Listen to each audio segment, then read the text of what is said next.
Hey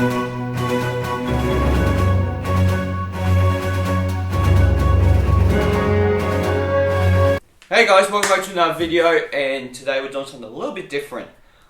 I am going to get a action figure or a statue from my toy shelf that you see in the background of all my videos, and we'll talk about one, or if it's a collection, we'll talk about a collection of them. What I'm going to talk about is one that I had since I was a very young child, and that is, of course, my original Buzz Lightyear. Wow, he's fallen. But yeah, I love this toy. I was a big fan of Toy Story when I was a kid. It was the reason why I wanted to make movies. And of course, Buzz and Woody were two of my favourite characters, and Buzz is definitely one of them now. Woody is still one. Yeah, and this one I think came out a little bit after Toy Story 2, I think. Even though that it didn't, it might be Toy Story 2 because it has the utility belt. I'm curious. I don't know what one this came out in because my mum got it for me when I was little. But yeah, anyway, the features of this, but what I will say is that I did repaint this because the green, especially on the chest area, was going very white. It was starting to go out and stuff, so I repainted it, and it actually looks really good. So the features of this is that of course the helmet moves up and down. Then you can move his arms like there and shoot his laser home.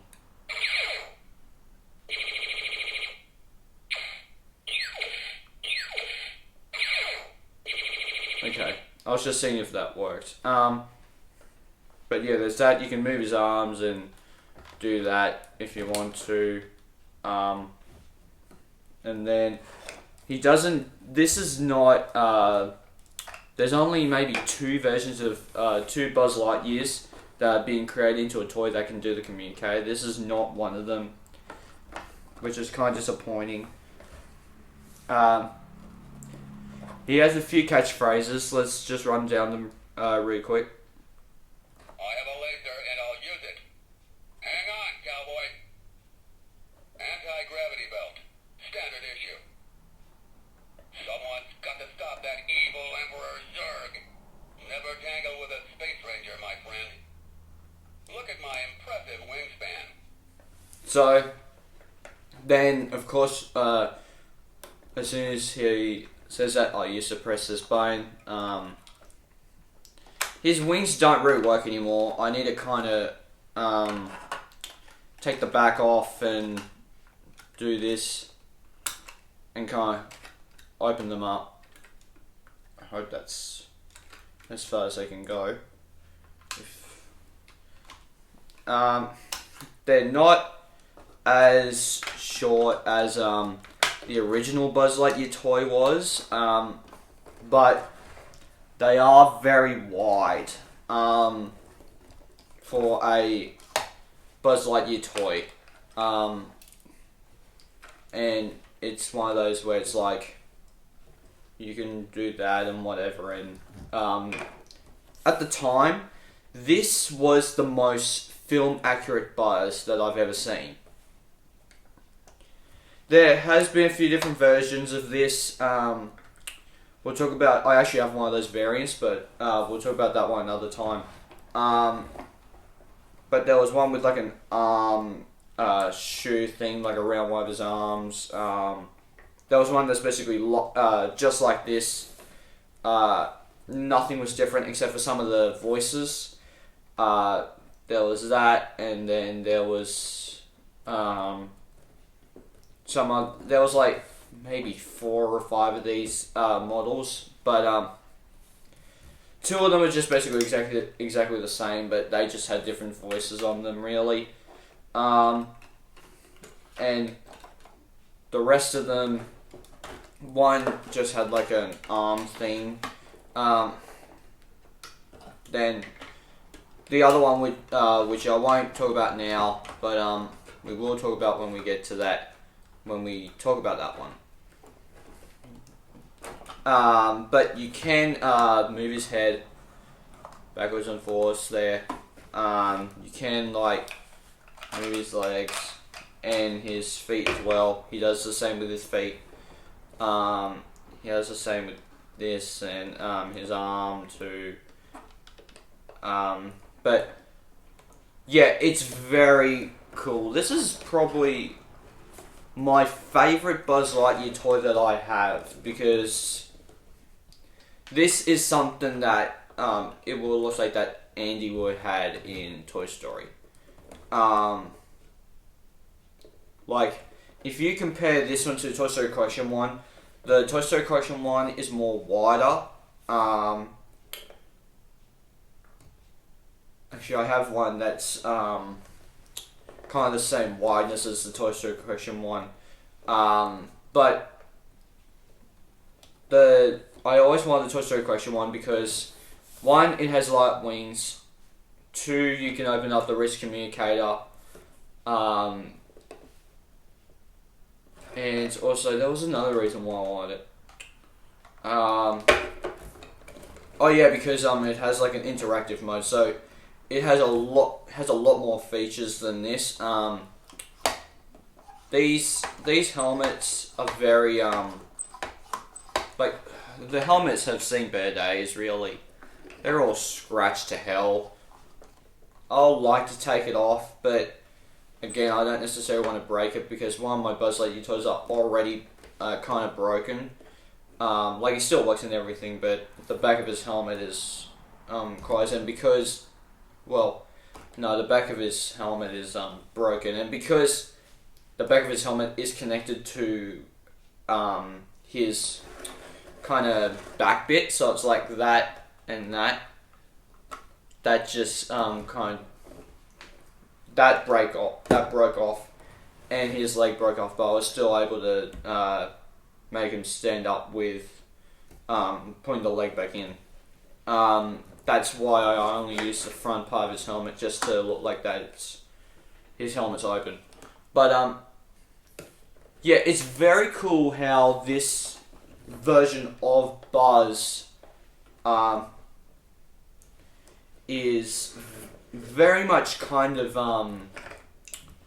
I'm surprised how film accurate this is, because for the first film they had kind of a short Buzz Lightyear with wings that didn't come all the way up to here. They kind of went there. They were very, very short, and a lot of other stuff with that, they were short as hell, and the voice was ridiculous too. Same with the Woody doll that came around that time too. Well, but yeah, those were absolutely ridiculous. I want them just to say that I have the original ones, but I think this one came out of Toy Story and Beyond. This is the only toy of all of them out of my Buzz, my Jessie, and my Woody that still talks.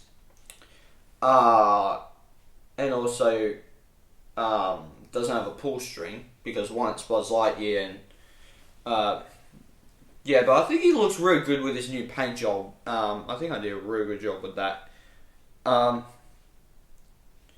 Yeah, like, there isn't really much to say about this guy, but it's actually very cool how he's still intact from the day that my mum got him, because she got Buzz singly, and she got Woody and Jessie apparently in a 2-pack, which is interesting because I can't find that 2-pack anywhere on eBay.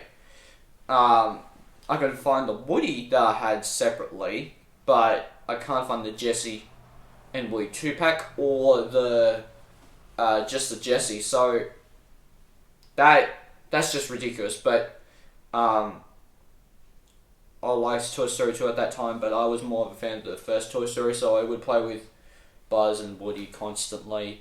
But if you guys know my ranking of the Toy Story films, I talk about this when I will do my movie reviews on them. But it goes 4, 2, 3, and 1 now,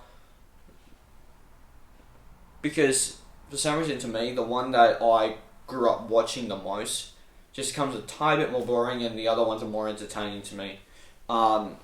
But ever since then, I've been watching Toy Story 2 more. That one's my favourite out of the two. But Toy Story 4 is my favourite out of them all. We'll get into that when I do my movie review. Actually, while we're here, let's talk about this, because these films were the reason I got into why I wanted to make films. My mum got me this. It's the 10th anniversary edition of Toy Story. Yes, it's a 2-disc set. This one is broken to hell, but disc 2 is actually really good. It has a lot of special features on there. Has a lot of behind the scenes stuff, and you know, the exact same thing with Toy Story 2. These two have some of the best behind the scenes features I've ever seen for an animated film. And Toy Story 3 just has one disc, really, and yeah, it's actually it's a good DVD, but I would prefer to find one that has 2 discs, because I can't find one at the moment. But yeah, anyway, that's that. So guys, please hit the like button down below if you haven't already. Hit subscribe. Also hit the little bell icon to get notified future videos I make. And I'll see you guys next time. Take care. Bye. Hey there. Subscribe to my channel. And also press this bell icon.